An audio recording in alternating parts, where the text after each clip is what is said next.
La plupart des gens qui se lancent en bourse achètent une action après qu'elle ait déjà grimpé de 10, 15, parfois 20%. Ils se demandent ensuite pourquoi ils ont l'impression d'acheter toujours au sommet, juste avant que ça redescende. Si ça te parle, cette vidéo va changer ta façon de lire un graphique. Aujourd'hui, on parle de la cassure, le moment précis où le marché te donne enfin un signal clair pour rentrer en position. Si tu intègres ça à ta lecture de graphique, ta façon d'entrer en bourse va changer durablement. Alors, c'est quoi exactement une cassure? Imagine une porte qu'on essaie d'ouvrir depuis plusieurs minutes. Elle résiste, et d'un coup, elle cède, et la personne qui poussait s'avance d'un grand pas, presque en perdant l'équilibre. En bourse, c'est exactement ce qui se passe. Le prix d'une action vient cogner plusieurs fois contre un même niveau, qu'on appelle une résistance, sans réussir à passer au-dessus. Et puis un jour, il y a assez d'acheteurs pour faire céder cette résistance. Le prix bondit de l'autre côté, souvent rapidement, parce que tous ceux qui attendaient ce signal rentrent en même temps. C'est ça, une cassure, le moment où une zone qui bloquait le prix depuis un moment finit par lâcher. Cette résistance peut prendre deux formes. La première, c'est une ligne horizontale, un niveau de prix précis que l'action a déjà touché plusieurs fois dans le passé, sans jamais réussir à le dépasser. Imagine une action qui vient buter 3 fois contre 64 € sur quelques semaines, sans jamais aller plus haut. Cette ligne à 64 €, c'est une résistance horizontale. Mais pourquoi est-ce que le prix revient toujours exactement au même endroit? C'est une question de mémoire du marché. À 64 €, il y a probablement des vendeurs qui ont acheté moins cher et qui attendent ce niveau précis pour prendre leurs bénéfices. Chaque fois que le prix remonte à 64, ces vendeurs revendent, et le prix repart à la baisse. C'est mécanique. Et plus ce niveau a été testé, plus il y a de participants qui le surveillent, ce qui le rend encore plus solide. Pour tracer une résistance horizontale correctement, on cherche une zone où les bougies ont leurs points aux alignés, pas nécessairement au millimètre, mais dans un couloir de quelques centimes à quelques euros selon le cours de l'action. Cette zone, c'est là que les vendeurs reprennent systématiquement la main. La deuxième forme de résistance, c'est une ligne oblique. Là, au lieu d'un plafond fixe, on a une diagonale qui descend ou qui monte, et qui relie plusieurs sommets ou plusieurs creux successifs. C'est un peu comme un toboggan qui freine le prix progressivement, contact après contact, jusqu'à ce qu'il finisse par exploser cette diagonale. Pour tracer une résistance oblique, on relie au minimum 2 points au distinct, avec une droite qui passe par leur extrémité. Plus les points sont espacés dans le temps, plus la ligne est significative. Une diagonale tracée sur 6 mois vaut bien plus qu'une tracée sur 3 jours. Ce qui est intéressant avec les lignes obliques, c'est qu'elles capturent la dynamique d'un mouvement. Quand le prix est en tendance baissière mais que la résistance oblique descend avec lui, chaque test du niveau se fait à un prix plus bas, ce qui signifie que les vendeurs perdent progressivement la main. Et quand le prix finit par casser cette diagonale à la hausse, c'est souvent le signal d'un vrai retournement de tendance. Les deux types de résistance fonctionnent sur le même principe, plus le prix vient confirmer cette zone, plus le jour où elle cède devient un signal puissant. Reprenons notre exemple à 64 € pour bien visualiser. Premier test du niveau, le prix recule. Deuxième test, 2 semaines plus tard, il recule encore, mais un peu moins fort qu'avant. Troisième test, les bougies deviennent plus petites, plus hésitantes, comme si plus personne n'avait envie de vendre à ce prix. Et là, sur la quatrième tentative, le prix passe au-dessus de 64 € et grimpe jusqu'à 71 € en à peine 2 séances. C'est exactement ce schéma qu'on cherche à repérer, plusieurs contacts, une résistance de plus en plus respectée, puis une cassure nette. Petite précision importante, une résistance, ce n'est presque jamais une ligne parfaitement fine touchée au millimètre. C'est plus souvent une zone, une bande de prix où les vendeurs reprennent la main. Et plus cette zone a été testée, plus elle est fiable. Avec 2 contacts seulement, on peut commencer à tracer une résistance, mais on reste prudent, ça peut être un hasard. À partir de 3 contacts, la zone devient beaucoup plus crédible, parce que ça veut dire que plusieurs vagues d'acheteurs différentes ont buté exactement au même endroit.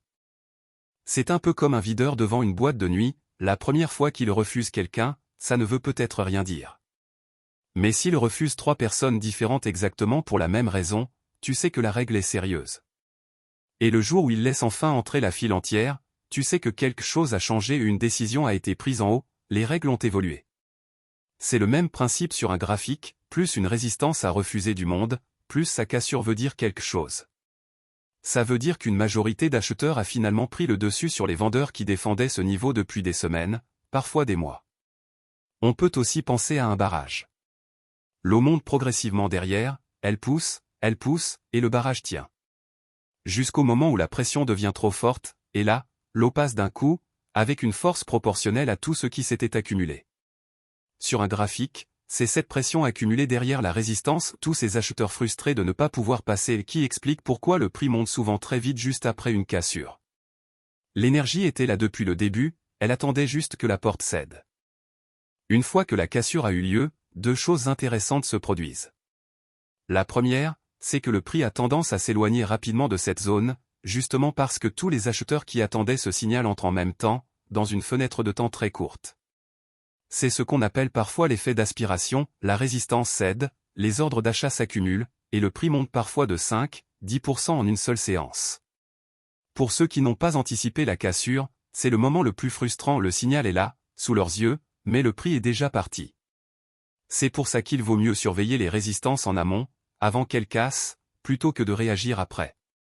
En analyse technique, on dit souvent qu'une cassure, ça se prépare, ça ne se chase pas.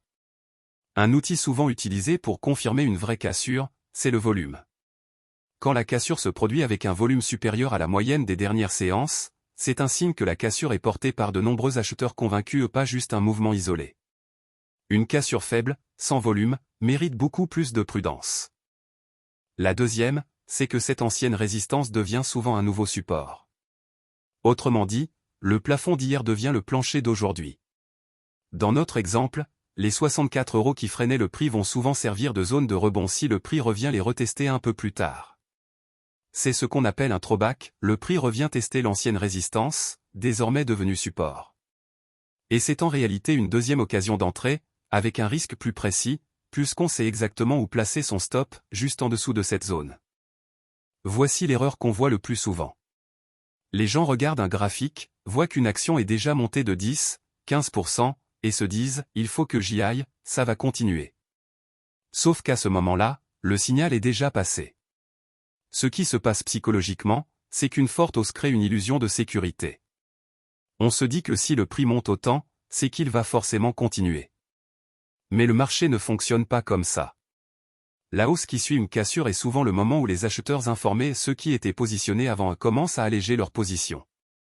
Ils vendent à ceux qui arrivent trop tard, attirés par le mouvement. En langage de marché, on appelle ça distribuer sa position à la foule. Le bon moment pour rentrer, ce n'est pas après une hausse déjà bien avancée, c'est sur la cassure elle-même, ou éventuellement sur le throwback dont on vient de parler et le retour sur l'ancienne résistance devenue support. Acheter en plein milieu d'un mouvement, c'est un peu comme sauter dans un bus qui roule déjà à pleine vitesse, tu prends beaucoup plus de risques, pour un trajet qui te reste finalement beaucoup plus court. Et si le bus freine brutalement, tu es celui qui tombe. La discipline en analyse technique, c'est exactement ça, attendre le bon signal plutôt que de courir après ce qui bouge déjà. Pour résumer, une cassure, c'est le moment où une zone de résistance, horizontale ou oblique, finit par céder après avoir été testée plusieurs fois. Plus il y a de contacts, plus le signal est fiable. Et une fois cassée, cette zone devient souvent un support, le throwback te donne alors une deuxième opportunité d'entrer avec un stop précis. Comprendre ce mécanisme, c'est une étape essentielle pour développer une méthodologie d'analyse cohérente, plutôt que de réagir au coup par coup sur ce que tu vois passer sur les réseaux. Si cette façon d'expliquer les choses t'a parlé, abonne-toi, sur cette chaîne, on prend le temps de comprendre vraiment comment fonctionnent les marchés, brique par brique. Dis-moi en commentaire, toi, tu guettes les cassures ou tu rentres toujours après la hausse. Je lis tout. La prochaine vidéo va exactement là où celle-ci s'arrête, abonne-toi pour ne pas la rater. On se retrouve très vite.